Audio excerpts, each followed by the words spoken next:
ప్రాభవమును అతని ఎదుట బంటు వలె నిల్చును, శక్తియు సౌందర్యమును అతని మందిరమును నింపును.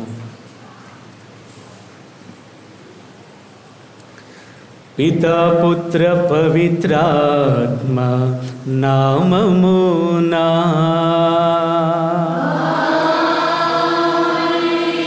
మన ప్రభువైన యేసుక్రీస్తుని కృపా, సర్వేశ్వరుని ప్రేమ, పవిత్రాత్మ సహవాసము మీ అందరితో ఉండునుగాక.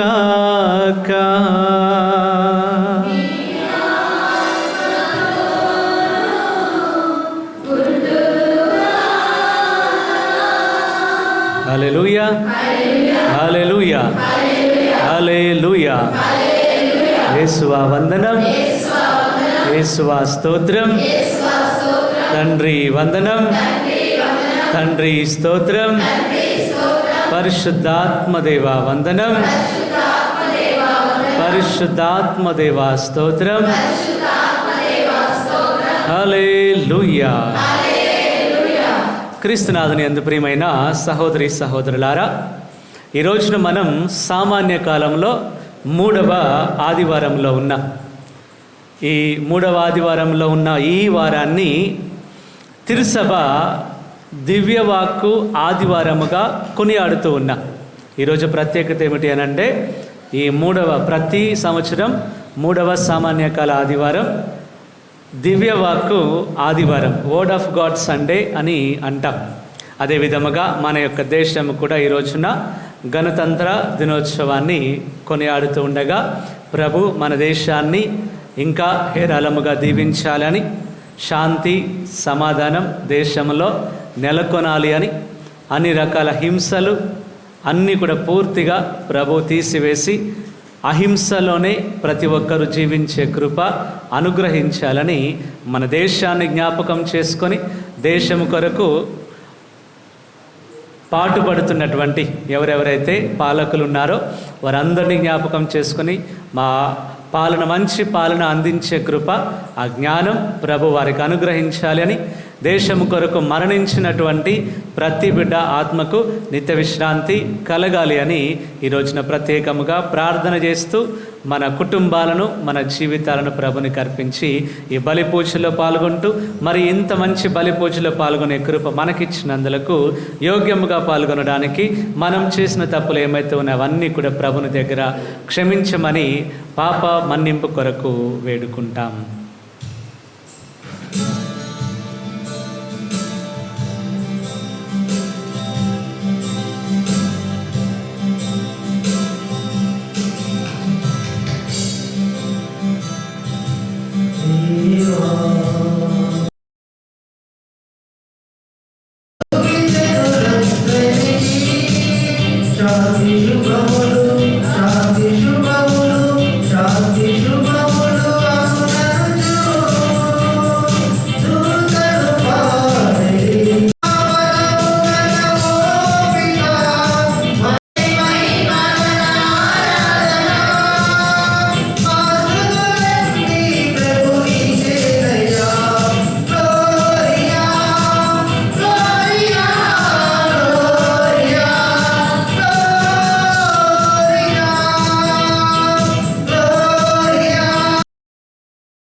మాకు దయచేసితివి.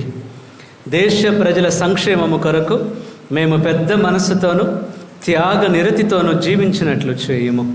తద్వారా మేము నీ కుమారుని అడుగుజాడలలో నడుచుచు సేవింపబడుటకు గాక సేవించుటకును, దేశము కొరకు ప్రాణమును సైతము దారబోయుటకు కావలసిన దేశభక్తినిచ్చి తోడ్పడము. నీతోనూ పవిత్రాత్మతోనూ కలిసి యుగ యుగములు జీవించుచు పాలించు మా ప్రభువును మీ కుమారుడైన యేసుక్రీస్తు ద్వారా ఈ మనవి చేయుచున్నాము.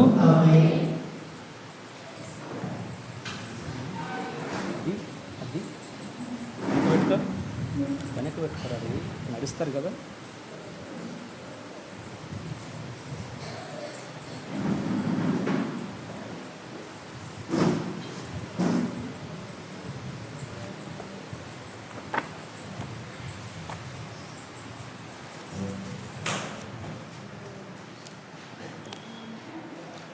మొదటి పఠనము.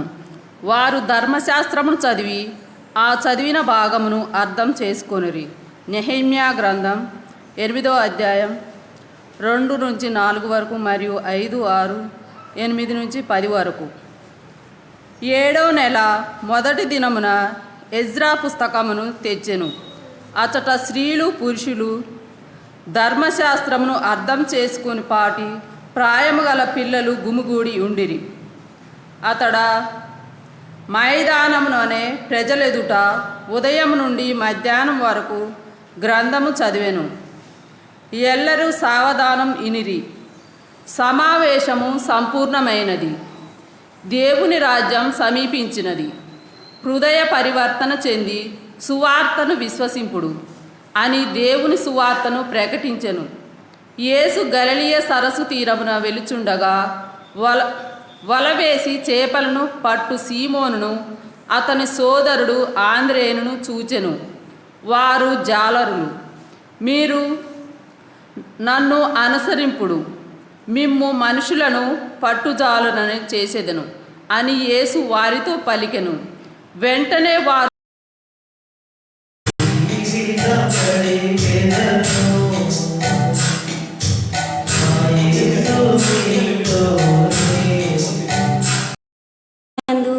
ఒకే శరీరంలోనికి బాప్తిస్తము పొందితిమి.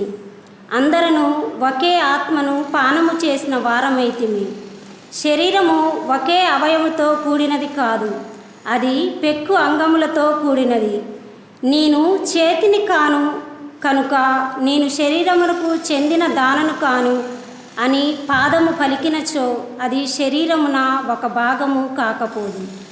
నేను నేత్రమును కాను కనుక నేను శరీరమునకు చెందిన దానను కాను అని చెవి పలికినచో అది శరీరమున ఒక భాగము కాకపోదు.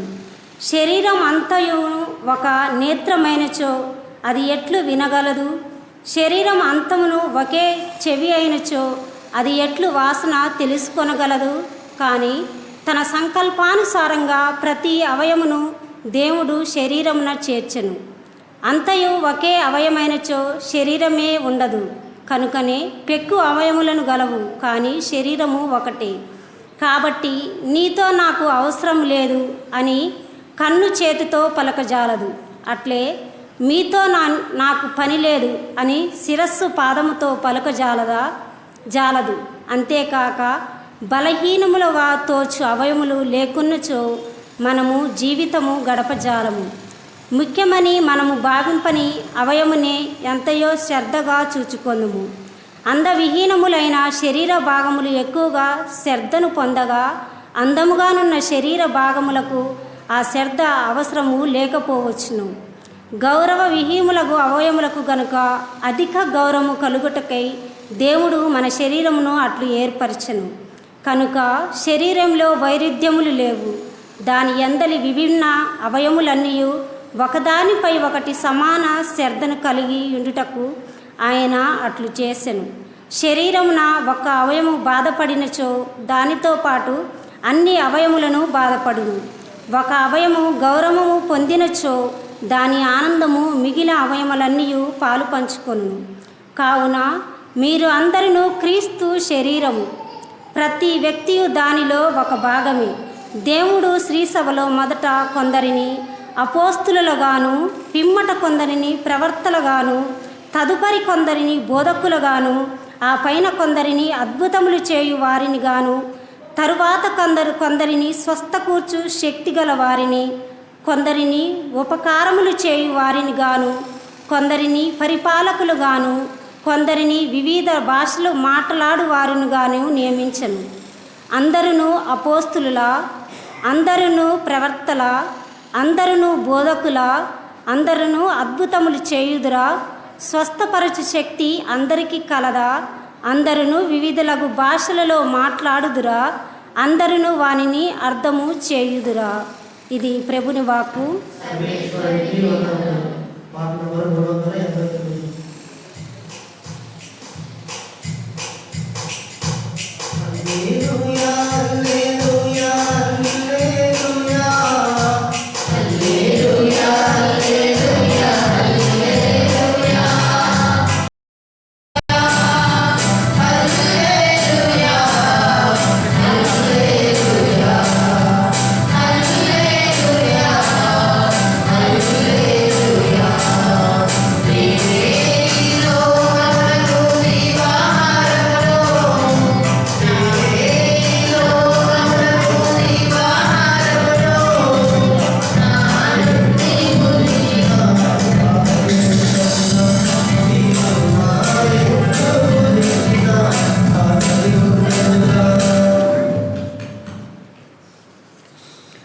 ప్రభు మీతో ఉండునుగాక.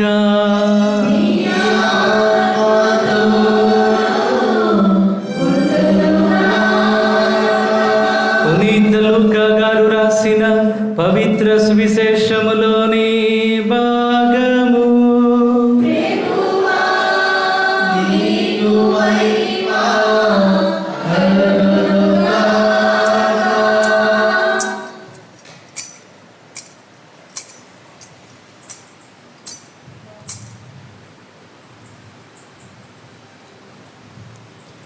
అధ్యాయము 1 పవిత్ర వచనములు 1 నుండి 4 వరకు మరియు 4వ అధ్యాయం 14 నుంచి 21 వరకు.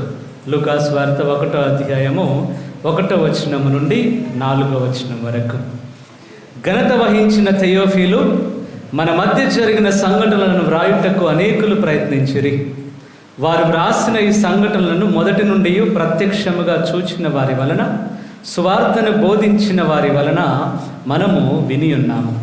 కావున అన్ని విషయములను మొదటి నుండి జాగ్రత్తగా పరిశీలించిన పిదప వానిని నీ కొరకు వరుసగా వివరించి వ్రాయుట సముచితమని నాకును తోచినది. నీకు ఎరుక చేయబడిన విషయములను గూర్చిన వాస్తవమును నీవు గ్రహించుటకై ఈ గ్రంథమును వ్రాయుచున్నాను. 4వ అధ్యాయము 14వ వచనము నుండి. యేసు ఆత్మబలముతో గలిలయ సీమకు తిరిగి వెళ్ళాను. ఆయన కీర్తి పరిసరములందంతటను వ్యాపించాను. ఆయన వారి ప్రార్థనా మందిరములలో ఉపదేశించుచు ప్రజలందరి మన్ననలను పొందుచుండెను. తరువాత యేసు తాను పెరిగి పెద్దవాడైన నజరేతునకు వచ్చి అలవాటు చొప్పున విశ్రాంతి దినమున ప్రార్థనా మందిరమునకు వెళ్ళెను. అచట ఆయన చదువుటకు నిలుచుండగా యెషయా ప్రవక్త గ్రంథమును ఆయనకు అందించిరి.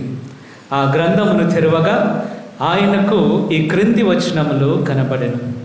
ప్రభు ఆత్మ నాపై ఉన్నది, పేదలకు స్వార్థను బోధించుటకై ఆయన నన్ను అభిషేకించాను.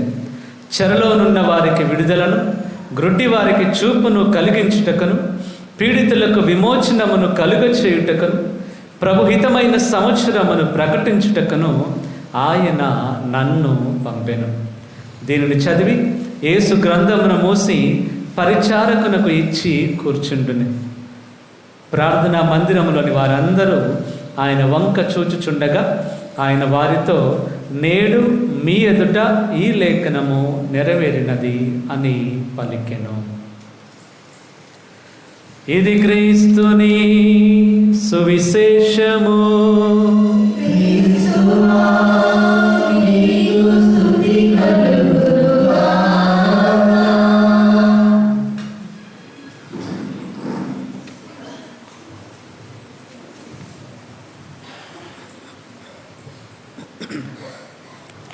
హల్లెలూయా, hallelujah, hallelujah, hallelujah, hallelujah, hallelujah, hallelujah. Praise the Lord. అందరికీ గుడ్ మార్నింగ్. మీ అందరికీ ముందుగా గణతంత్ర దినోత్సవ శుభాకాంక్షలు. Happy Republic Day. Praise the Lord. ప్రియ సహోదరి సహోదరులారా, ఈ రోజున ప్రత్యేకమైనది, ఈ రోజుకి ఉన్నది ఏంటి అని అంటే దివ్య వాక్కు ఆదివారం, వర్డ్ ఆఫ్ గాడ్ సండే అని అంటారు.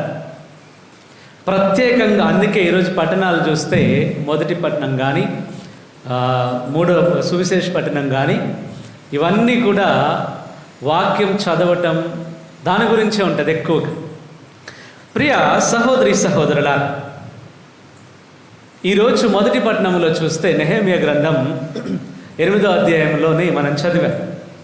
అక్కడ ఒక గురువును మనం చూస్తూ ఉన్నాం, ఒక బోధకుణ్ణి మనం చూస్తూ ఉన్నాం. ఆయన పేరేంటి? మనం మొదటి పట్టణంలో ఒక బోధకుణ్ణి మనం చూస్తూ ఉన్నాం. ఆయన పేరేంటి? ఏం పేరు? ఎజ్రా. ఎజ్రా అనే ఒక వ్యక్తి, ఆయన బోధకుడు, బోధ చేస్తున్నటువంటి ఒక వ్యక్తి. ఇట్లాగే ఒక దగ్గర గుమికూడి వారు వాక్యాన్ని వింటూ ఉన్నారు. ఎట్లా అనంటే ఉదయం ప్రారంభించినటువంటి వాక్యం మధ్యాహ్నం వరకు కూడా చదువుతూనే ఉన్నారు. వాళ్ళు అట్లాగే లేచి నిలబడి ఉన్నారు. ఈ ఎజ్రా అనే వ్యక్తి ముందుకెళ్ళి వాక్యాన్ని, ధర్మశాస్త్రాన్ని చదువుతూ ఉన్నాడనమాట. ఒక్కొక్కటిగా చదువుతూ ఉంటే ఆ వాక్యం చదువుతూ ఉన్నప్పుడే వారందరూ కూడా వాక్యం ఏమని పలుకుతుందంటే వాళ్ళందరూ దుఃఖించటం ప్రారంభించారు, ఏడవడం ప్రారంభించారు, కన్నీరు గారుస్తున్నారు. ఎందుకయ్యా అనంటే అక్కడ చదవబడుతున్నటువంటి వాక్యం, ఈ బైబిల్ గ్రంథం వాక్యం మనకి ఇవ్వబడిందంటే మన జీవితాలు మంచి మార్గంలో ఉండడానికి, నడిపించడానికి ఈ వాక్యం ఇవ్వబడింది. ఉదాహరణకు ఒక గురువుగా మేమున్నాం, బోధకులుగా మేమున్నామనంటే ఈ బైబిలే లేకపోతే మేము ఏమన్నా చెప్పగలమా? ఏం లేదు. మనకి ప్రామాణికం ఏంటి మన క్రైస్తవ జీవితానికంటే బైబిల్ గ్రంథం. ఈ ప్రామాణికం అనేది, ఈ బైబిల్ అనేది లేకపోతే మనం ముందుకు వెళ్ళలేం. ఇక ఇట్లా ఉండాలి, ఇలా ఉండాలి అని నడిపిస్తూ ఉంటుంది. అందుకే ఈరోజు కూడా గణతంత్ర దినోత్సవం అంటే ముఖ్యమైనది ఏంటి? అది కాన్స్టిట్యూషన్, మన రాజ్యాంగం. దానికి ముఖ్యమైనటువంటి రోజు ఈరోజు. ఇగో మన దేశంలో ఇట్లా ఉండాలి, ఇలా ఉండాలి, ఇగో వీళ్ళకి ఒకవేళ ఇలా తప్పు జరిగితే ఇట్లాంటి శిక్ష వేయాలి, ఇగో వీళ్ళకి ఇట్లున్నాయి అని ఒక్కొక్కరికి లేదనంటే ఒక్కొక్క జాతికి సంబంధించి అన్ని రకాలుగా రాయబడినటువంటిది ఈ యొక్క రాజ్యాంగం. అట్లాగే మనకి కూడా మన దేశానికి ప్రామాణికం ఏమిటి అని అంటే రాజ్యాంగం, కాన్స్టిట్యూషన్ అని చెప్తారు. అదే మన క్రైస్తవత్వానికి, మన క్రైస్తవ జీవితానికి ప్రమాణం ఏమన్నా ఉన్నది అని అంటే ఇది. ఈ బైబిల్ గ్రంథం ప్రకారమే మనం ముందుకు నడుస్తూ ఉంటాం. మరి అట్లాంటి బైబిల్ గ్రంథాన్ని ఆ రోజున ఇజ్రా నుంచొని చదువుతూ వాక్యాన్ని, ప్రసంగం చెప్పలేదు, మళ్ళీ చెప్తున్నాను, ఇజ్రా ప్రసంగం చెప్పలేదు, వాక్యాన్ని చదువుతున్నాడు అంతే. వాక్యాన్ని పట్టుకొని అందులో ఉన్నదంతా కూడా చదువుతూ ఉన్నారు. ఆ చదువుతున్నప్పుడే ప్రజలందరూ ఏడుస్తూ ఉన్నారు. ఆ చదువుతూ ఉన్నప్పుడే ప్రజలందరూ దుఃఖిస్తున్నారు. ఎందుకయ్యానంటే వాళ్ళకి అర్థమైంది, అదిగో అక్కడ చదవబడుతున్నటువంటి వాక్యం, నేను జీవిస్తున్న జీవితం సరిగా లేవు, కరెక్ట్గా లేవు, దానికి తగినట్లుగా నా జీవితం లేదు. అదిగో అక్కడ చదవబడుతున్న వాక్యం నా కొరకు చదవబడుతుంది.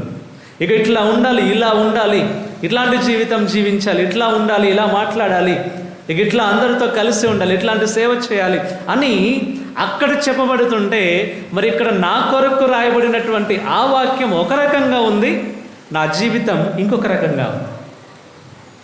అందుకే వాళ్ళకి భయమైంది. వాక్యాన్ని వింటూ ఉన్నప్పుడు, అయ్యో అది కదా నేను జీవించాల్సిన జీవితం, అదిగో అక్కడ వినిపిస్తున్న వాక్యం దాని ప్రకారం కదా నా జీవితం ఉండాల్సింది, మరి నా జీవితం ఎందుకు ఇట్లా ఉన్నది అని వాళ్ళ పాప జీవితం గుర్తొచ్చి వాళ్ళు ఏడుస్తున్నారు. ప్రైజ్ ది లార్డ్, హల్లెలూయా, హల్లెలూయా. ప్రసంగం చెప్పలేదు, వాక్యం చదువుతున్నప్పుడు ఇవన్నీ జరుగుతున్నాయి. ఉదయం లేచి నిలబడినటువంటి ప్రజలు మధ్యాహ్నం వరకు కూడా అట్లాగే లేచి నిలబడి వాక్యాన్ని వింటున్నారు. అక్కడ ఉన్నటువంటి ప్రజలు, మా కాళ్ళు వస్తుంటే మేము కూర్చుంటామని అడగలేదు. ఎట్లాగైతే ఆ సేవకుడు నిలబడి వాక్యాన్ని చదువుతూ ఉన్నప్పుడు ఇక్కడ వీళ్ళు కూడా అట్లాగే లేచి నిలబడి అవన్నీ వింటూ ఉన్నారు. విన్న తర్వాత వాళ్ళందరూ ఒక్కొక్క మాట వింటూ ఉన్నప్పుడు, అదే ఇది నా కొరకు రాయబడింది కదా, ఇది అట్లా ఉండాల్సిన నా జీవితం ఎందుకు అట్లా లేకుండా పోయింది, అగో ప్రభు మమ్మల్ని అంతగా ప్రేమించాడు కదా, అగో ప్రభు మమ్మల్ని అంతగా ఆయన ప్రేమించి తన సొంత కుమారుని లోకానికి పంపించి ఆయన కూడా నా కొరకు మరణించి రక్తం గార్చి నా కొరకు మరణించాడు కదా, మరి అయినా కూడా నా జీవితం ఇంకా నేను మార్చుకోలేదు అని అంటే ఎంత వెనకబడి ఉన్నాను నేను, ఎంతగా ఆయన ప్రేమను అర్థం చేసుకోకుండా ఉన్నాను నేను అని ఈరోజు మనం కూడా ఈ ప్రజలతో కలిసి మనం కూడా దుఃఖించాలి. మన జీవితాన్ని చూసి నేను ఎట్లా ఉన్నాను, ఎట్లాంటి జీవితం నేను జీవిస్తున్నాను, అక్కడ ప్రకటించబడుతున్నటువంటి వాక్యం ఏంటి, నేనున్నటువంటి జీవితం ఏంటి, ఈ రెండు లెవెల్ సరిగా ఉండాలి. వాక్యం ఎక్కడో ఉంటుంది, నా జీవితం ఇక్కడెక్కడో ఉంటుంది. లేదు, ఈ ప్రమాణం అనేది, ఉదాహరణకి మనకు రాజ్యాంగం ఉన్నది, ఆ రాజ్యాంగంలోని ఇదిగో ఇట్లా తప్పు చేస్తే ఇట్లా ఉంటుంది. ఈ ఉదాహరణకి ఒక వ్యక్తిని నువ్వు చంపేస్తే నీకు మరణశిక్ష ఉంటుంది, లేదనంటే ఒక వ్యక్తిని నువ్వు గాయపరచడానికి వీలు లేదు. ఇవన్నీ లేదు అని అన్నీ మనకి ఎట్లా వచ్చినాయంటే దాని ద్వారానే. ఆ రాజ్యాంగం అనేది లేకపోతే దేశానికి ఇక ఇట్లా ఉండాలి, ఇట్లా ఉండాలి నడిపించకపోతే, ఆ ప్రమాణం అనేది లేకపోతే మనిషి తనకిష్టం వచ్చినట్లు జీవిస్తాడు. భయం అనేది ఉండదు. ఇప్పుడు చంపితే శిక్ష ఉన్నది, లేకుండా శిక్ష ఏమీ లేదనుకోండి, అందరూ ఎవరు పడితే వాళ్ళని కోపం వచ్చినప్పుడల్లా చంపేసుకుంటారు. అరే చంపితే నన్ను కూడా చంపేస్తారు, నాకు కూడా మరణశిక్ష పడుతుంది, నేను కూడా శిక్ష అనుభవించాలన్న భయం ఉన్నది కదా, ఆ భయంతో నేను ముందుకెళ్ళాను. ఆ మనిషిని ప్రాణం తీయడానికి కానీ లేదంటే ఇతరులను గాయపరచడానికి కానీ నేను ముందుకు పోను. అట్లాగే ఆ భయం అనేది నా జీవితంలో మిస్ అయినప్పుడు, నా జీవితంలో లేకుండా పోయినప్పుడు వాక్యం ఎక్కడో ఉంటుంది, చెప్పబడుతున్నటువంటి వాక్యం, నేను జీవిస్తున్న జీవితం కింద ఎక్కడో ఉంటుంది. ఇవి రెండు సరి సమానంగా ఉండాలి. ఆ వాక్యం ప్రకారమే నా జీవితం ఉండాలి. ఆ వాక్యం నా ప్రమాణం, అది ఆ ప్రమాణం ప్రకారం దాని ప్రకారం నేను లేకపోతే సరి చేసుకోవాలి. అందుకే ఈరోజు ప్రత్యేకముగా వాక్యానికి ఒక ప్రత్యేకమైన ఆదివారాన్ని ఇచ్చింది తిరుసభ. Praise the Lord. Hallelujah, hallelujah. అవును ప్రియమైన సహోదరి సహోదరులా, ఈరోజు ఈ ప్రజలందరూ కూడా ఎంతగా వాళ్ళు వాక్యాన్ని వింటూ ఉంటే ఏడుస్తారండి వాళ్ళు. ఒక మనిషికి కన్నీళ్ళు ఊరకనే వస్తాయా? రాదు. అస్సలు కన్నీళ్ళు చాలా కాస్ట్లీ, విలువైనవి అనమాట కన్నీళ్ళు. కొంతమంది ఊరకనే వదిలేస్తుంటారు కానీ కన్నీరు అనేది చాలా విలువైనది. ప్రభు ఎంత విలువైనది కాబట్టి ప్రభు చెప్తున్నాడు, నీ కన్నీటిని నేను సీసాలో పట్టుకుంటా. ప్రభుకి అంత విలువైనది నువ్వు గార్చే కన్నీరు. ఏ రోజైనా నీ జీవితం కొరకు కన్నీరు గార్చావా? అయ్యా, ఎందుకు నా జీవితం ఇట్లా ఉన్నది, ఎందుకు నేను ఇట్లాంటి పాపంలో ఉన్నాను, అట్లా కార్చావా? లేదనంటే నా జీవితం బాగానే ఉందిలే అని నీకు నువ్వే సర్టిఫికెట్ ఇచ్చుకున్నావా? నేను బాగానే ఉన్నానులే, ఏముందో నేను మంచిగానే ఉన్నాను, నేను మాట్లాడుతున్నది మంచిగానే మాట్లాడుతున్నాను కదా అని ఒకవేళ నీకు నువ్వే మంచివాన్నని లేదా మంచిదాన్ని నువ్వు అనుకుంటున్నావో, లేదనంటే అయ్యో నా జీవితం బాగాలేదు కదా అని ఏ రోజైనా వచ్చి ప్రభు దగ్గర కన్నీరు గార్చావా? Praise the Lord. Hallelujah, hallelujah. అవునండి, వాళ్ళందరూ వాక్యాన్ని విన్నప్పుడు ఇవన్నీ జరిగాయి. ఈరోజు మనం ఎన్నో ప్రసంగాలు విన్నాం, ఎన్నో రకమైనటువంటి బైబిల్ గ్రంథంలో ఉన్న మొత్తం విని ఉంటాం. మనం అన్నీ ఏదో ఒక రోజు బైబిల్ గ్రంథం మొత్తం కూడా మనం వినే ఉంటాం. మరి అట్లాంటిది నా జీవితం ఈరోజు ఎట్లున్నది? ఒక్కసారి వాక్యం విన్నందుకే వారు అంతగా దుఃఖిస్తున్నారు, ఏడుస్తున్నారు, కన్నీరు గారుస్తున్నారు. వాళ్ళు ఎట్లా అంటే బోరున విలపిస్తున్నారంట. ఎందుకనంటే అయ్యో నా జీవితం ప్రభువు అంత ప్రేమ నా మీద చూపిస్తే నేనెందుకు ఆయన చూపించిన మార్గంలో నేను ఎందుకు నడవలేకపోతున్నా? ప్రభు అంత ప్రేమ నా మీద చూపిస్తుంటే నేను ఎందుకు ప్రభుతో ఉండలేకపోతున్నా అని వాళ్ళ కనువిప్పు కలిగింది. లూకాసు వార్త 15లో ఆ తప్పిపోయిన కుమారునికి కలిగిన కనువిప్పులాగా ఇక్కడ ఉన్నటువంటి ప్రజలందరికీ కనువిప్పు కలిగింది. Praise the Lord. హల్లెలూయా. ఆ కనువిప్పు కలిగింది కాబట్టి మారు మనసు పొందారు, ఏడుస్తున్నారు వాళ్ళు. అమ్మో, ఇప్పటి వరకు నేను జీవించిన జీవితం ఇదా? ఇప్పటి వరకు నాకు నేనే మంచివాన్ని అనుకుంటూ ఒక భ్రమలో బ్రతికాను కదా, అంటే నేను నిజంగా జీవించిన జీవితం ఇది. కానీ ప్రభు చెప్తున్న జీవితం, నేను జీవిస్తున్న జీవితం సరిగా లేదు.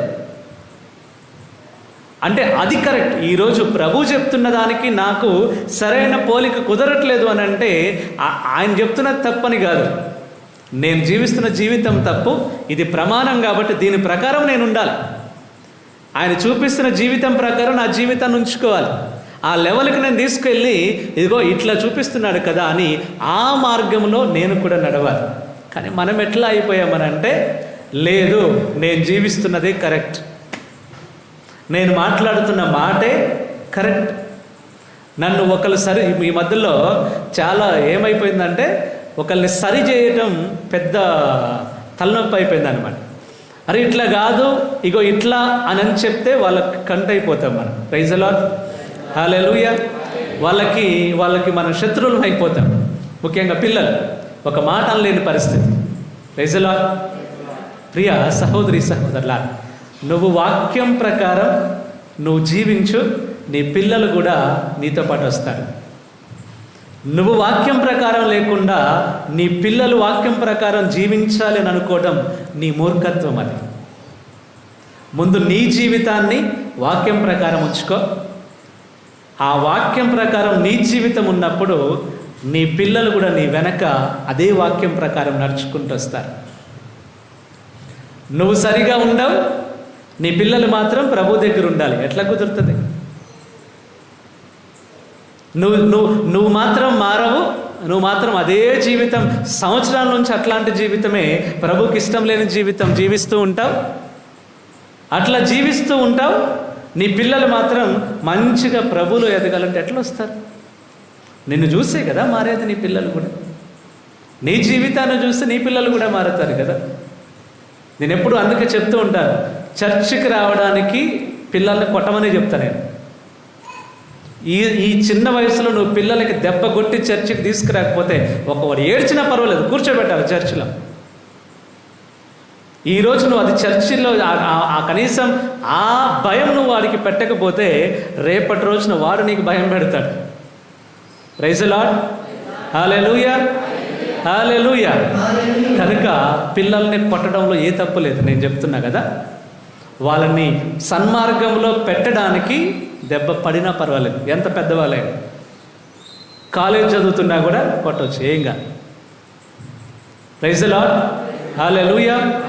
కాలేజ్ చదువుతున్న పిల్లలను కూడా నువ్వు కొడుతున్నావని అంటే దాని అర్థం ఏంటంటే చిన్నప్పుడు నువ్వు కొట్టలేదు కాబట్టి కాలేజ్ చదువుతున్నప్పుడు కొడుతున్నావు.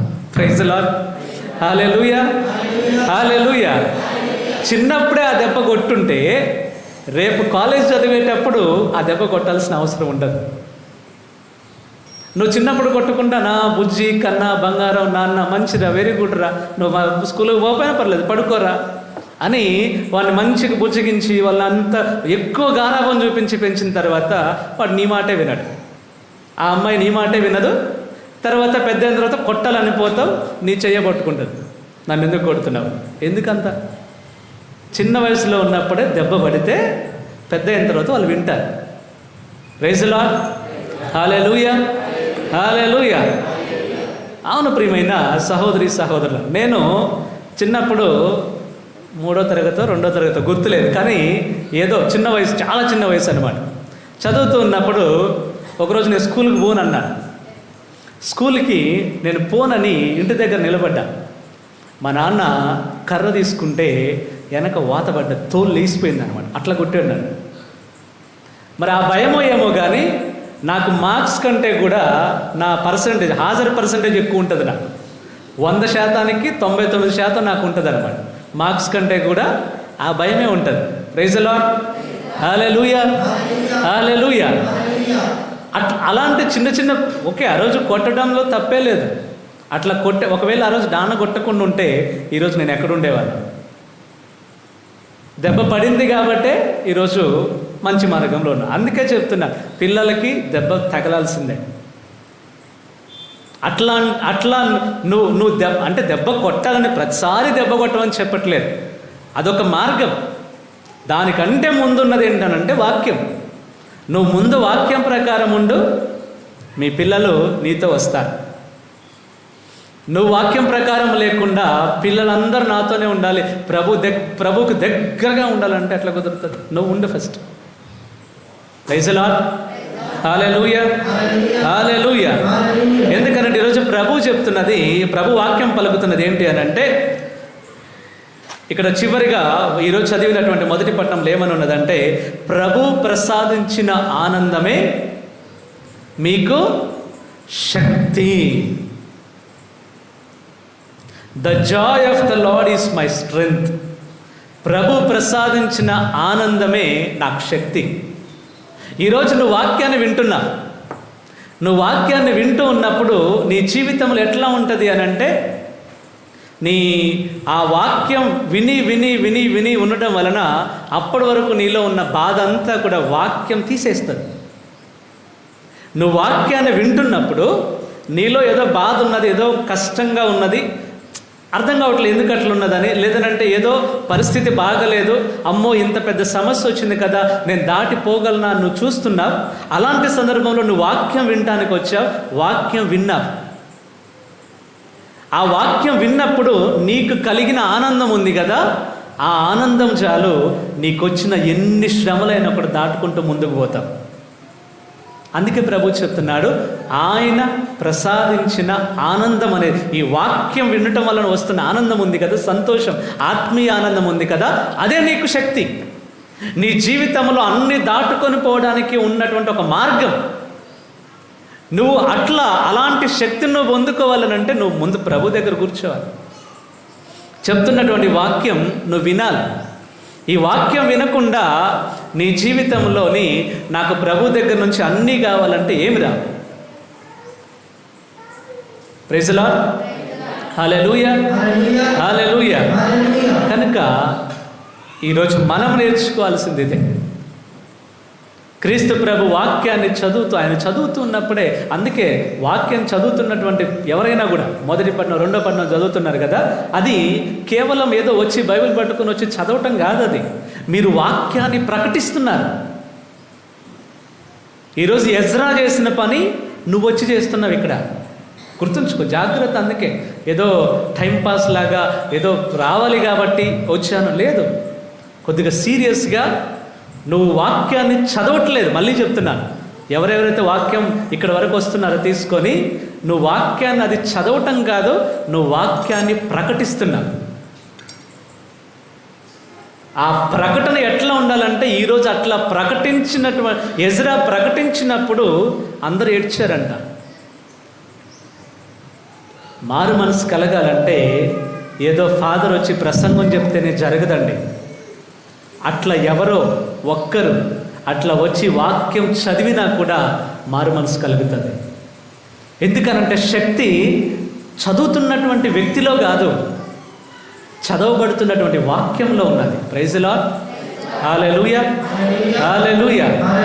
అందుకే వాక్యం, ఆ శక్తి కలిగిన వాక్యం నేను విన్నప్పుడు నా జీవితంలో తప్పకుండా మారు మనసు అనేది కలుగుతుంది. వాక్యం లోపలి, అందుకే వాక్యం పలుకుతున్నది. ఈ వాక్యం అనేదంట రెండంచుల ఖడ్గము లాంటిది.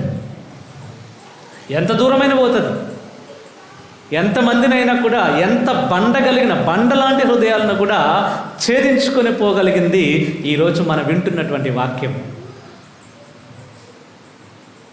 అంత శక్తి కలిగిన వాక్యం నేను వింటున్నాను, కానీ ఆ శక్తి ఏంటో నాకు అర్థం కావట్లేదు. ఇదే ఈరోజు మనం ఎంత దయనీయ స్థితిలో ఉన్నామంటే, ఎందుకు ఆ రోజు ప్రభు అంతమందిని చూసి, అమ్మో కాపర్ లేకుండా ఉన్న గొర్రెలలాగా ఉన్నటువంటి వాళ్ళందరినీ చూసి ఆయన కడుపు తరుక్కుని పోయిందంటే ఇదే రీజన్, కారణం ఇదే. వాక్యం ఏదో చెప్తున్నది వింటున్నాము, కానీ దాని విలువేంటో నాకు తెలియట్లేదు. అరే అంత ఈ సైతాను కూడా చాలా హ్యాపీగా ఉంటాడు. ఎందుకనంటే వీళ్ళు వాక్యం జస్ట్ వినటానికి పోతారు, అవన్నీ జరిగి వాళ్ళ జీవితంలో తీసుకున్నప్పుడు కదా, వాడు చాలా హ్యాపీగా ఉంటాడు. అందుకే సరే పర్వాలేదు పోండి చర్చికి అని పంపిస్తాడు. మీరు వెళ్ళినంత మాత్రాన ఏం జరగట్లేదుగా అనుకుంటాడు. వాక్యంలో ఉన్న విలువేంటో నాకు తెలిసినప్పుడు, ఆ శక్తి ఏంటో నాకు తెలిసినప్పుడు, నా జీవితంలోని ఇగో వస్తున్నటువంటి వాక్యం లోపల ఉన్నటువంటి జీవితం సరిగా లేకపోతే ఒప్పుకోదు. ఈ వాక్యం గుద్దుతుంది లోపలికి నెట్టేస్తుంది. లేదు ఇది కరెక్ట్ కాదని లోపలున్న ఈ చెడు ఉంది కదా, దీన్ని అంతటిని కూడా తీసేయడానికి ట్రై చేస్తుంది. వాక్యం అన్ని చోట్ల ఉండదు. ఈ లోపల ఈ వాక్యం ఉంచుకుంటే ఏ బాధ ఉండదు. ఈ హృదయంలోనికి ఈ వాక్యం, నువ్వు ఇక్కడ వింటున్నటువంటి వాక్యం లేదనంటే ఈ హృదయం అన్నిటికీ నిలయమైపోతుంది. ప్రైజ్ ది లార్డ్, హల్లెలూయా, హల్లెలూయా. ప్రభు చెప్పాడు, ఎందుకు వాళ్ళందరినీ యెరూషలేము దేవాలయానికి వచ్చి చూసి అక్కడ ఉన్నటువంటి వాళ్ళందరూ వ్యాపారం చేస్తున్నారు. చర్చిలోకి, ఆ ఆలయంలోకి వచ్చిన తర్వాత వాళ్ళందరూ చూసిన తర్వాత అక్కడ ఏం జరుగుతుందయ్యా అని అంటే, వాళ్ళందరూ కూడా వ్యాపారం, చిల్లర ఇచ్చే వాళ్ళు ఉన్నారు, పావురాలు అమ్ముకుంటున్నారు, గేదెలు అమ్ముకుంటున్నారు, గొర్రె పిల్లలు ఇట్లా అన్ని రకాల వ్యాపారాలు ఆలయంలో జరుగుతుంటే దేవుడి కోపం వచ్చింది, నెట్టేశాడు. ఒకటే మాట అన్నాడు, నా తండ్రి ఆలయాన్ని దొంగల గోగా మార్చారు మీరు. ఈరోజు నీ ఆలయం, వాక్యం ఉండాల్సినటువంటి ఆలయం ఈరోజు ఎట్లా ఉంది? వాక్యం మాత్రమే ఉండాల్సిన ఆలయం, నీ హృదయం అనే ఆలయం ఈరోజు దేనికి నిలయంగా ఉంది? ప్రైజ్ ది లార్డ్, హల్లెలూయా, హల్లెలూయా. దేనికి నిలయంగా ఉన్నది ఈరోజు నీవు? వాక్యం ఉండాల్సిన స్థలం. ఉదాహరణకి మీ ఇల్లు ఉందనుకోండి, నువ్వు ఎంతో కష్టపడి కట్టుకుని ఇల్లు ఉంది, ఎవరో వేరే వాళ్ళు వచ్చి మీ ఇంట్లో ఉంటామంటే మీరు ఉంచుకుంటారా? నీకు తెలియదు వాళ్ళు ఎవరో. మేము ఉంటాం, మీరు కొద్దిగా అటు సైడ్ ఉండండి, లేదంటే మీరు బయట ఉండండి, మేము ఉంటాం మీ ఇంట్లో. నీ ఇల్లు అది, నువ్వు కట్టుకున్న నీ సొంత ఇంట్లోకి ఎవరో వచ్చి నేను ఉంటానని అంటే ఉంచుతారా లేదా? ఇది కాదు, నోటితో చెప్పండి. ఉంచుతారా లేదా? ఉంచాలి. ఎవరన్నా ఉంచే వాళ్ళు ఉన్నారు అట్లా? నీ సొంత ఇంట్లోకి ఎవరో వచ్చి మేము ఉంటాం మీరు వెళ్ళిపోండి అని అంటే ఉంచుతారా? ఒప్పుకుంటారా? ఎందుకు ఒప్పుకోరు? అదేంది? కొద్ది గట్టి చెప్పండి. అది ధైర్యంగా చెప్పచ్చు. సొంత నా ఇల్లు అది కదా. అది నీ సొంత ఇంట్లోకి ఎవడో వచ్చి ఎట్లుంటాడు? మరి అట్లా అంటే నీ ఆలయంలోకి ప్రభు నీకు ఇచ్చిన ఈ ఆలయాన్ని నువ్వు ఎవరికో అద్దెకిస్తుంటే ప్రభు ఎందుకు ఒప్పుకుంటాడు? ప్రైజ్ ది లార్డ్, హల్లెలూయా. ఆయన ఆలయం ఇది, ఆయన ఉండాల్సిన స్థలం ఇది. అట్లాంటి స్థలంలో, ఈ స్థలంలోని వాక్యం ఉండాల్సిన స్థలంలో నువ్వు ఎవరికో మంచిగా రెంట్కి ఇచ్చినావు, అద్దెకిచ్చి పెట్టేసినావు. వాళ్ళన్ని రకాలైనటువంటి తీసుకొచ్చి నీ హృదయంలో పెట్టుకుంటే ప్రభు ఒప్పుకుంటాడా? ఒప్పుకుంటాడా లేదా? ఒప్పుకోడు కదా. మరి ఎందుకు అందరికీ రెంట్కి ఇచ్చిన? ఎందుకు నీ నీ నీ నీ వాక్యం ఉండాల్సిన స్థలంలో వాక్యాన్ని ఉంచనివ్వకుండా చేస్తున్నావు? ఎందుకు? ప్రభు ఉండాల్సిన స్థలంలో ప్రభు కాకుండా ఎవరి మీద కోపం పెట్టుకున్నావు కదా, ఎందుకు? ప్రైజ్ ది లార్డ్, హల్లెలూయా. వాక్యం ఉండాల్సిన స్థానంలోని ఎవరికో ఈ రోజులు ఇది బాగా అయింది. ఎట్లుందనంటే కడుపు మంట అంటాం కదా. ఎవరో మంచిగా లేకపోయినా కూడా కడుపు మండిద్దంట. లేదనంటే ఎవరో మంచిగా వారి జీవితంలో మంచి జీవితం జీవిస్తూ పోతున్నా కూడా నేను ఓర్చుకోలేను, ఓర్వలేను తను. ఇవన్నీ నీ హృదయంలో పెట్టుకొని ఆ ప్రభు దగ్గరకు వచ్చి, ప్రభువా నువ్వు నాకు కావాలి యేసయ్యా, నా హృదయంలో నువ్వు ఉండి యేసయ్యా, నువ్వు నా జీవితంలో నా హృదయం నువ్వు నివసించి యేసయ్యా అని నువ్వు పిలిస్తే ఎట్లా వస్తాడు యేసయ్యా? నువ్వు స్థలమే లేదు లోపల. హల్లెలూయా, హల్లెలూయా. ఈరోజు ఆ వాక్యమే నీతో మాట్లాడుతున్నది. ఈ స్థలం వాక్యాన్ని, ఈ స్థలంలో వాక్యం కాకుండా వేరేది ఏమున్నా కూడా అది ప్రభు నుంచి వచ్చింది కానట్లే. కేవలం వాక్యం ఉంటేనే నీ జీవితంలో ఆనందం ఉంటుంది. నువ్వు చర్చికి వస్తున్నావు, చర్చికి వచ్చి వాక్యాన్ని వింటున్నావు. చాలామంది ఎట్లుంటారంటే ఈ రోజుల్లో ఆ విత్తబడిన విత్తనాలు ఉన్నాయి కదా, విత్తువానుపమానంలో విత్తనాలు ఉన్నాయి కదా, అట్లాంటి దానిలో ఒక విత్తనం అన్నమాట. అంటే వాక్యం చర్చికి వచ్చినప్పుడు వాక్యం విన్నప్పుడు మస్తు హ్యాపీగా అనిపిస్తుంది.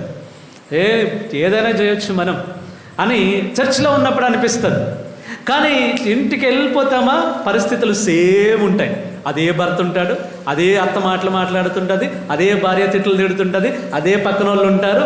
నీ జీవితంలో అక్కడ పోయిన వెంటనే పరిస్థితి మళ్ళీ యాజ్ ఇట్ ఈస్గా వెనక్కి వెళ్ళిపోతాం. ప్రైజ్ ది లార్డ్, హల్లెలూయా, హల్లెలూయా. ఎందుకు అవన్నీ ఉంటాయి? నీకు ఇక్కడ ప్రభు నిన్ను ఆయన వాక్యంతో నిన్ను నింపి పంపించేది ఎందుకనంటే ఈ వాక్యంతో నువ్వు జీవించాలని. అట్లాంటిది నువ్వు వాక్యాన్ని పూర్తిగా హృదయంలోకి తీసుకోలేకపోతున్నావు కాబట్టి హృదయం దగ్గరికి, డోర్ దగ్గరికి తీసుకెళ్ళి వదిలేస్తున్నావు. అది వాక్యం ఓకే వచ్చిందా చూసినట్లే ఉంటుంది, అట్లా వచ్చి చూసి పోయినట్లు అనమాట. అందుకే ఇంటికి పోయిన వెంటనే పరిస్థితులు సేమ్ ఉంటాయి, యాజ్ ఇట్ ఈస్గా ఉంటాయి, ఒకే విధంగా ఉంటాయి. కాబట్టి మళ్ళీ నేను ఎప్పటిలాగానే జీవితాన్ని కొనసాగిస్తూ ఉంటాను. లేదు, డోర్ తెరిచి ఈ వాక్యాన్ని నా హృదయంలోకి తీసుకెళ్తే పరిస్థితులు మారిపోతాయి. హల్లెలూయా, హల్లెలూయా. అన్నిటిని ఎదుర్కొనే శక్తిని ఏమో అందుకుంటా. అందుకే వాక్యం చెప్తుంది, ప్రభు ప్రసాదించే ఆనందమే మీకు శక్తి. ఆ ఆనందాన్ని నువ్వు ప్రభు దగ్గర వాక్యం వింటున్నప్పుడు నువ్వు పొందుకోవాలి. అందుకే ఈరోజు అంతమంది ఏడ్చిన తర్వాత, ఎజ్రా వాక్యం చదివిన తర్వాత ఏడ్చారు కదా అంతమంది. ఏడ్చిన తర్వాత ఎజ్రా ఒక మాట చెప్తాడంట, ఏడవకండి, ఇది మనం ఆనందించాల్సిన సమయం, పండగ చేసుకోవాల్సిన సమయం, ప్రభు మన కొరకు ఉన్నాడు కదా అని చెప్పి చివరిగా ఈ మాట చెప్పాడు అనమాట. ప్రభు ప్రసాదించిన ఆనందమే మనకు శక్తి. మీరు ఈరోజు చదివిన మొదటి పట్టణంలో చాలా మంచి వాక్యం ఈరోజు మనం చదివింది. ఆయన అన్ని వాళ్ళ ఏడుపును చూసి ఆయన ఎజ్రా చెప్తున్నాడు, వాళ్ళని ఓదారుస్తున్నాడు. ఎందుకనంటే వాళ్ళు మారు మనసు పొందారు కదా. ప్రభు దగ్గరకు వచ్చి అయ్యా మా తప్పైంది మమ్మల్ని క్షమించండి అని ప్రభు దగ్గర వారు వేడుకుంటున్నారు. ఏ రోజైనా నీవు నీ జీవితం కొరకు నీ నీ నీ పాప జీవితం కొరకు ఏ రోజైనా ప్రభు దగ్గరకు వచ్చి కన్నీరు గార్చావా? ఏ రోజైనా వాక్యం వింటున్నప్పుడు అయ్యో ఈ వాక్యం నా కొరకే కదా, నేను ఇగో ఇట్లా కదా నేను జీవించాల్సింది, మరి నేను ఎందుకు ఇట్లా ఉండలేకపోతున్నాను, ఏ రోజైనా నా జీవితంలో అట్లాంటి ఒక మారు మనస్సు కలిగిందో లేదో? హల్లెలూయా, హల్లెలూయా. కనుక ఈరోజు మొదటిది ఏంటి అని అంటే వాక్యం వినడం మాత్రం కాదు, ఇక్కడ ఉంచుకోవాలి. ఈ హృదయంలో ఉంచుకొని నువ్వు ముందుకెళ్తున్నప్పుడే ఆ ఆనందం, నువ్వు వాక్యం వింటున్నప్పుడు ఆనందంగా ఉండు. అరే నేను జయిస్తాను ఏదైనా, ఇక ప్రభు ఉన్నాడు కదా, నాకన్నా ఒక ధైర్యం వస్తుంది కదా. ఆ ధైర్యం, ఆ ఆనందం వచ్చినప్పుడు ఆ ఆనందంతో ఇంటి దగ్గర ఉన్న అన్ని సమస్యల్ని నువ్వు ఎదుర్కొనే శక్తిని నువ్వు పొందుకుంటావు. ఇక్కడ నీ ఆనందాన్ని నువ్వు దాచుకోకపోతే, ఆ వాక్యం అనే ఆనందాన్ని నువ్వు స్వీకరించకపోతే ఇంటికి వెళ్ళిన తర్వాత శక్తి నీకు ఉండదు. ఎందుకంటే చర్చిలో నువ్వు ప్రభు దగ్గర వాక్యం అనే ఆనందాన్ని నువ్వు తీసుకోలేదు కదా. నువ్వు తీసుకున్నప్పుడు అక్కడ ఉన్నటువంటి పరిస్థితుల్ని వాటితో యుద్ధం చేసే శక్తి నీకు ఎక్కడి నుంచి వస్తుంది? కనుక మొదటిది ఏంటంటే వాక్యం విని, ఆ వాక్యం విన్నప్పుడే ఆ ప్రభుని యొక్క ఆనందం నేను పొందుకుంటాను. తర్వాత ఈరోజు రెండో పట్టణం, ఈనాటి రెండో పట్టణంలో చూస్తే పౌలు గారు మాట్లాడుతూ ఉన్నారు. ఒక మంచి ఉదాహరణ చెప్తున్నాడు అనమాట. సంఘం ఉన్నది అని అంటే సంఘంలోని ఉదాహరణకి మనం ఉన్నాం. మనందరం ఒక్కొక్క సంఘమా? అందరం కలిసి ఒకటే సంఘమా? అవునా? మనందరం లేదు నీదొక సంఘం నాదొక సంఘం అనుకుంటామా? మనం లేదు. మనందరం కలిస్తేనే సంఘం, అందరం కలిస్తేనే సంఘం. ఈరోజు దానికి ఒక ఉదాహరణగా ప్రభు చెబుతున్నది ఏంటి అని అంటే శరీరాన్ని తీసుకున్నాడు. శరీరాన్ని తీసుకొని ఈ శరీరంలో ఉన్న ప్రతి అవయవం, వేళ్ళు కావచ్చు, చెయ్యి కావచ్చు, తల కావచ్చు, మెడ కావచ్చు, కాళ్ళు కావచ్చు, అన్నీ కూడా భాగాలు శరీరంలో, ఈ అన్నీ కూడా శరీరంలో భాగాలే. ఇవన్నీ ఉదాహరణకి చెయ్యి ఉందనుకోండి, ఈ చెయ్యి అమ్మో నేను కొన్ని సంవత్సరాల నుంచి నేను పని చేస్తున్నా, ఈ రోజు నుంచి నేను రెస్ట్ తీసుకుంటాను చెయ్యి అంటే అది పని చేస్తుందా? లేదు. కాలు నేను కొన్ని 20, 30, 40 సంవత్సరాల నుంచి నేను నడుస్తూనే ఉన్నాను, లేదు నేను ఈ ఒక్కరోజు రెస్ట్ తీసుకుంటాను కాలు అంటదా? లేదు. దానికి ఇచ్చిన పని అది చేయాలి.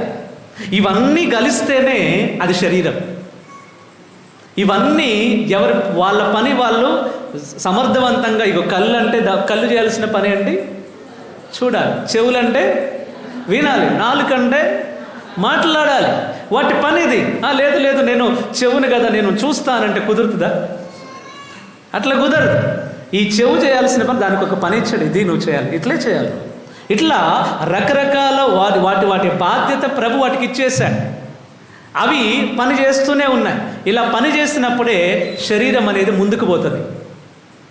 ఏ పనైనా కూడా వాటి పని వాటి చేస్తున్నప్పుడే మన పనులన్నీ అవుతాయి. మరి అట్లాంటిది సంఘంలో కూడా అందరం కలిస్తేనే సంఘం. Praise the Lord. Hallelujah, hallelujah. ఇప్పుడు నేను వచ్చేసి ఒకవేళ ఉదాహరణకి ఈ చర్చ్ ఇగో బ్రదర్ది అని చెప్తా, ఆయన ఒక్కడిదే అని చెప్తా, ఒప్పుకుంటారా మీరు? ఎవరు ఒప్పుకోరు. లేదు ఈ చర్చ్ నాదే అని చెప్తా, ఒప్పుకుంటారా? ఎవరు ఒప్పుకో. మరి ఇదంతా మనది అని అంటే ఒప్పుకుంటా, అందరి తలలు ఊపుతాయి. ప్రైజ్ ది లార్డ్, హల్లెలూయా. మరి ఇట్లాంటి ఒక సంఘం, అందరు కలిస్తేనే సంఘం కదా. మరి చర్చిలో జరుగుతున్న పనులు ఎవరు చూసుకోవాలి? చర్చిలో ఏ రోజైనా నువ్వు వచ్చి ఏదన్నా పని చేసినావా? ఇది ఎంతో ఖర్చు పెట్టి కట్టుకున్నావు కదా చర్చిలో, అవునా కదా? ఖర్చు పెట్టి కష్టపడి అక్కడక్కడ నీకు డబ్బులు లేకపోతే ఇంత అని మన సంఘం మీద ఒక్కొక్క కుటుంబానికి వేసుకున్నాం కాబట్టి, ఇవ్వాలి కాబట్టి అప్పు తీసుకొచ్చాను అక్కడ చర్చికి ఇచ్చి కట్టుకున్నావు కదా చర్చిని. మరి ఈ చర్చిని, ఈ సంఘాన్ని కాపాడుకోవాల్సిన బాధ్యత కూడా నీదే. కొంతమంది ఏమనుకుంటారంటే ఇగో వాళ్ళదే రాజ్యం అయిపోయింది, మొత్తం వాళ్ళదే నడుస్తుంది. ఎవరిది నడుస్తుంది రాజ్యం? చర్చిలో రాజ్యాలు ఏందో నాకు అర్థం కాదు. ఈ చర్చ్ వాళ్ళదా? చర్చ్ మీ అందరిది, మనందరిది. ఇక్కడ ఏం జరుగుతుందో అడిగే హక్కు నీకుంది. మళ్ళీ చెప్తున్నా, వినండి అందరు జాగ్రత్తగా. చర్చిలో ఏం జరుగుతుందో అడిగే హక్కు నీకుంది. అదేవిధంగా ఇది కూడా వినండి, చర్చిలో జరగాల్సిన పని కూడా చేయాల్సిన బాధ్యత నీకుంది. నువ్వు పనికి బాధ్యత నెరవేర్చకుండా హక్కును ఉపయోగించుకుంటా అంటే కుదరదు. నీ బాధ్యత ఏంటి? చర్చికి సంబంధించిన పనులన్నీ కూడా చేయాలి. అట్లా ఈ బాధ్యతను పక్కన పెట్టి నాకు ఏదైనా అడిగే హక్కు ఉంది కదా అని అంటే కుదరదు. నువ్వు నీ బాధ్యత నెరవేర్చు, అప్పుడు వచ్చి అడుగు, అప్పుడు నీ హక్కు ఉంటుంది. నువ్వు బాధ్యత నెరవేర్చకుండా కనీసం చర్చిలో జరుగుతున్న చిన్న పనికి కూడా నువ్వు రాకుండా ఏంది జరుగుతుంది ఎందుకంట ఇదంతా అవసరమా ఇప్పుడు అని అంటే కుదరదు. ఎవ్వరు నీ మాట వినరు.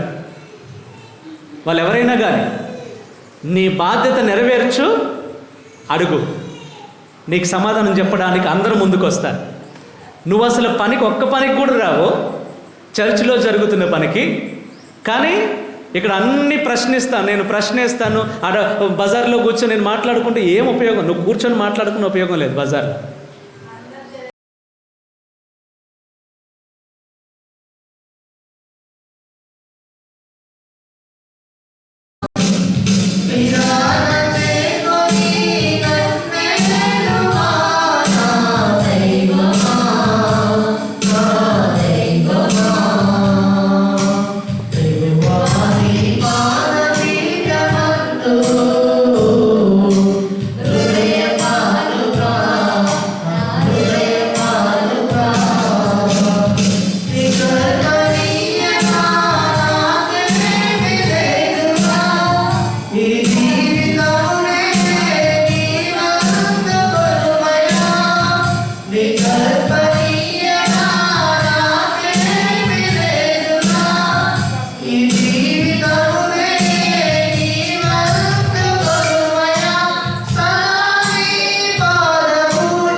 సహోదరి సహోదరులారా, నేనును మీరును అర్పించిన ఈ బలి సర్వశక్తి గల పిత అయిన సర్వేశ్వరునికి అంగీకారం అగినట్లు ప్రార్థింపము.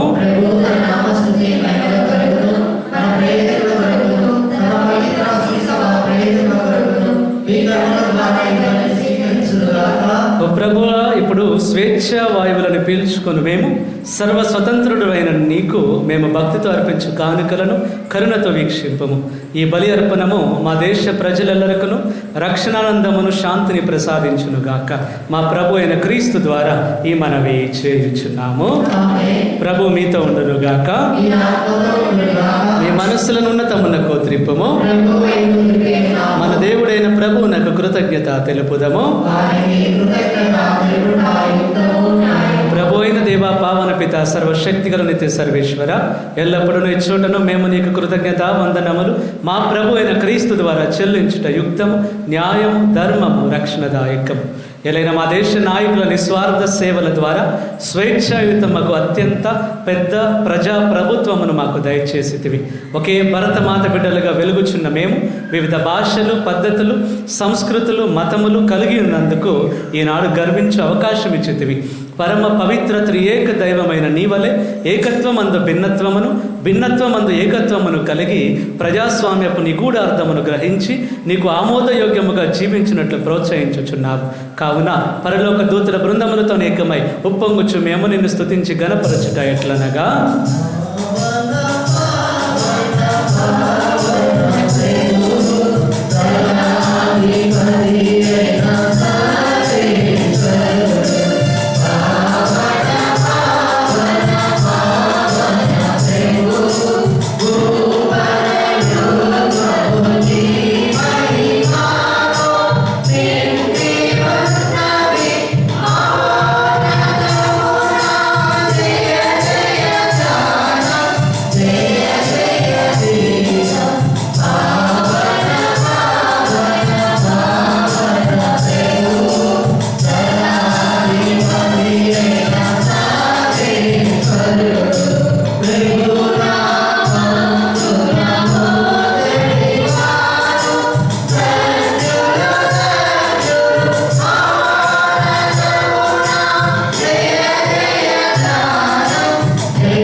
ప్రభువానికి నిత్యముగా పవిత్రుడవు, సర్వ పవిత్రతకు ఊటయు నీవే.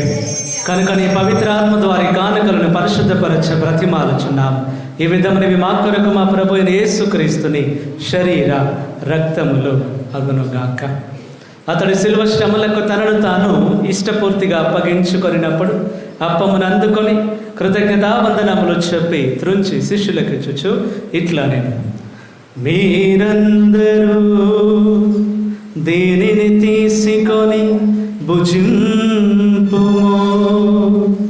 ఏలయనా ఇది మీ కొరకు అప్పగింపబడనున్న నా శరీరము.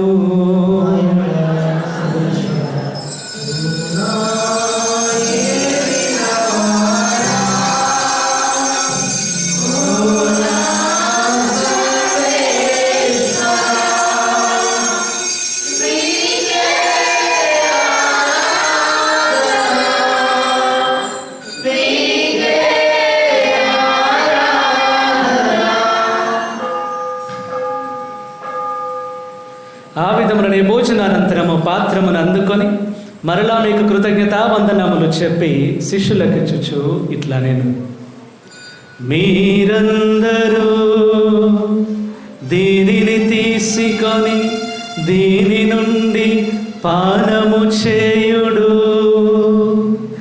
ఏలయనా ఇది నూతన నిత్య నిబంధన యొక్క నా రక్తపు పాత్రము. ఇది మీ కొరకును అనేకుల కొరకును పాప పరిహారమునకై దారవోయబడును. దీనిని నా జ్ఞాపకార్థము చేయుడు.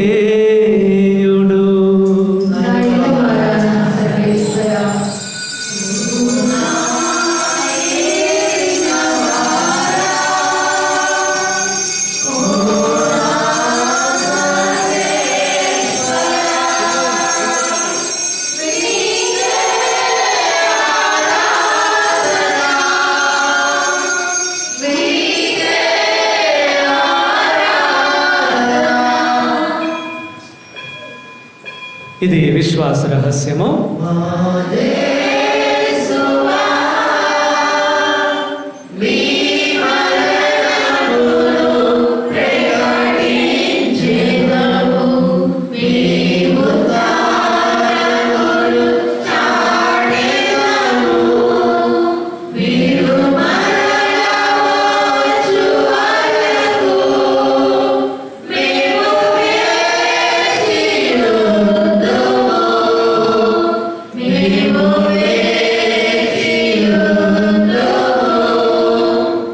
కనుక తండ్రి క్రీస్తు మరణమును ఉత్థానమును స్మరించుచు జీవమునొసగి అప్పమును రక్షణ పాత్రమును నీకు సమర్పించుచున్నాను. నీ సముఖమును నిలిచి నీకు పరిచర్య చేయుటకు మమ్మ పాత్రలనుగా చేసినందుకు నీకు వందనములు తెలుపుచున్నాము. క్రీస్తు శరీర రక్తములందు పాలివారమగు మమ్ము పవిత్రాత్మ ద్వారా ఐక్యపరచమని బ్రతిమాలుచున్నాము. ఓ ప్రభు, ఆ ప్రపంచమంతటా వ్యాపించిన నీ శ్రీ సభను జ్ఞాపకం ఉంచుకునము. మా ఫ్రాన్సీ జగద్గురువును, మా దమన్ కుమార్ పీఠాధిపతులను, గురువులందరితో పాటు మమ్మను నీ ప్రేమ యందు పరిపూర్ణులను చేయము. ఈ రోజున బలి పూజలు అర్పిస్తున్నటువంటి ప్రతి బిడ్డను పేరు పేరున ఆశీర్వదించము. మా గురు నిలయ నిర్మాణంలో తోడుగా ఉండి పని పూర్తి చేయుటకు కావలసిన ఆర్థిక సహాయం అనుగ్రహించము. ఉత్థానమగుదమైన నమ్మికతో చనిపోయిన మా సహోదరి సహోదరులను, నీ కనికరమందు చనిపోయిన వారందరినీ జ్ఞాపకం ఉంచుకునము. వారిని నీ దివ్య ప్రకాశంలోనికి చేర్చుకునము. మా అందరిపై దయ చూపి దేవుని కన్నెతలేక మరియమాతతోను, ఆమె భర్తకు పునీత యోసేపు గారితోను, పునీత అపోస్తలులతోను, ఆది నుండి నీకు సేవ చేసిన పుణ్యాత్ములందరితోను మాకు నిత్య జీవితంలో భాగమును దయచేయము. అప్పుడు వారితో కలిసి మేము నీ కుమారుడికి యేసుక్రీస్తు ద్వారా నేను స్తుతించి మహిమ పరచుదము.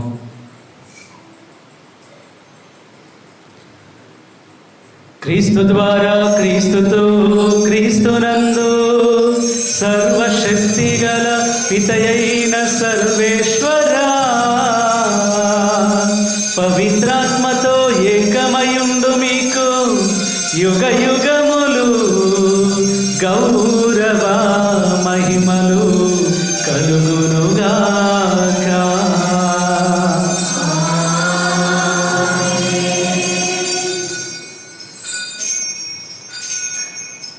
ప్రభు నేర్పించిన పరలోక ప్రార్థన జపిస్తాం. పరలోకమందున్న మా తండ్రి,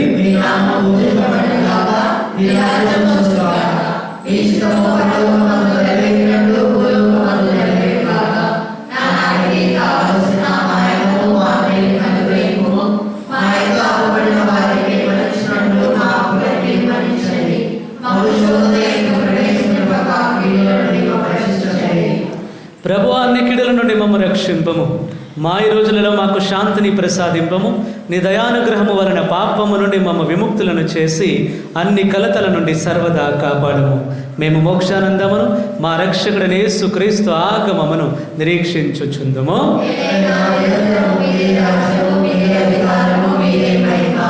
శాంతిని మీకు అనుగ్రహించుచున్నాను, నా శాంతిని మీకు ఇచ్చుచున్నాను అని నీ అపోస్తలులతో వచించిన ప్రభు అయిన యేసువా, మా పాపములను లెక్కింపక నీ శ్రీసభ విశ్వాసమును వీక్షింపము.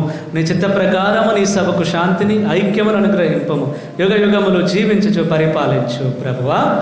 ప్రభుని యొక్క శాంతి ఎల్లప్పుడూ మీతో ఉండును గాక. ఒకరికొకరు సమాధానం తెలుపుకుందాము.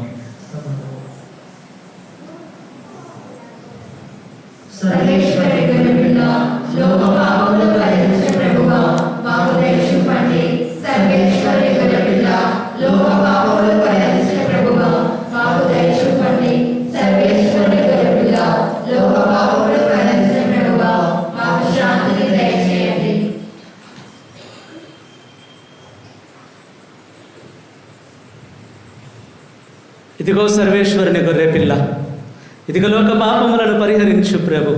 ఈ గొర్రెపిల్ల విందుకు పిలువబడిన మనందరము ధన్యులము.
ప్రార్థించుదాము. సర్వశక్తిగల సర్వేశ్వర, నీ కుమారుని శరీర రక్తములను స్వీకరించిన మేము నీకు వందనములు అర్పించుచున్నాం. భారతదేశ పౌరులమైన మేము మత, భాష, వర్ణ, వర్గ భేదము కలిగి ఉన్నను నీ పవిత్ర హస్త సహాయము ద్వారా ఒకే తల్లి బిడ్డలమన్న ఐక్య భావముతో శాంతియుతముగా కలిసిమెలిసి జీవించినట్లు కరుణింపము. మా ప్రభు అయిన క్రీస్తు ద్వారా ఈ మనవి చేయుచున్నాము. ప్రభు మీతో ఉందురుగాక. సర్వశక్తి గల సర్వేశ్వరుడు పిత, పుత్ర, పవిత్ర ఆత్మదేవుడు మేము దీవించి కాపాడనుగాక. దివ్య బలి పూజ సమాప్తమైనది. సమాధానముతో వెళ్ళి క్రీస్తుని ప్రేమలో ఆయన సేవలో జీవించండి. ఎవరు మాట్లాడారమ్మా? చెప్పమ్మా.